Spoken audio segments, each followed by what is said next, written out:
нема што ние да се криеме и да се извади буквално секој оној кој грешил пред лицето на правдата. Верувам дека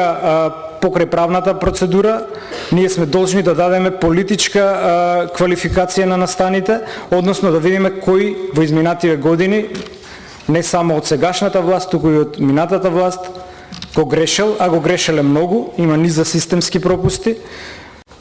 кои доведоа до 62 човечки жртви, значи тргнувајќи од Министерството за внатрешни работи, 5 луѓе се изземени од истрагата,